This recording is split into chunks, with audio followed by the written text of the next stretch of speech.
ওই ভাই রেসার এটা কত? ভাই রেসারটা যদি নেন আপনার 1200 টাকা পড়বো। রেসারটা ভাই 300 টাকা দিমু। না ভাই হইব না, আপনি চল্লা যান। কত কইছে ভাই আপনারে?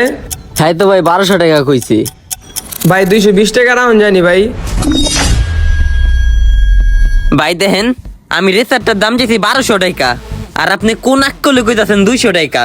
আপনারা বলা কম কয়ে লাইছি, একটু পরে দেখবো এমনি 200 টাকা বেচা লাইছেন। আরে ভাই থামেন তো, আপনি চল্লা যান, আপনি এটা কিনতে পারবেন না। ওই মিয়া কিনতে পারবো না মানে? কবুতর কিনতে হাটে আইছি, দেখবেন কবুতর কিনেই বাসায় যাবো।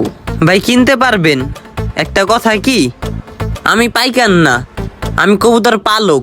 আপনি যে 200 টাকা দিয়ে কবুতর আনবেন, ওটাও কবুতর, এটার নামও কবুতর, কিন্তু কিছু কিছু কবুতরের পার্থক্য আছে, এগুলা জাত ভিন্ন অন্য কবুতরের থেকে। আপনারা কবুতর চিনেন না, হুদ্দা কারণে আইসা উল্টাপাল্টা দাম কন। দেখতেছেন আমি দিতাছি না, আপনি চল্লা যান।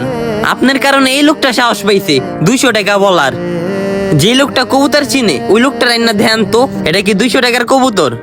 রেসার কবুতরের নাম শুনছেন? ভাই আপনার আমি সামান্য একটা দাম কইছি, এলিগে আপনি আমার এতটি কথা হুলাই দিলেন। ভাই আপনার কথাটি আমার দিলে যা লাগছে। এই কবুতরটি টাকা দিয়া কিনা শখ করে পালছি, আর এই কবুতরটা বেচার সময় আপনার মতো কিছু মাতাল মানুষটা উল্টাপাল্টা কথা বলে মাথা গরম হইবই। আমি কবুতর চিনি না, তাইলে আমি একটা দাম কমু না?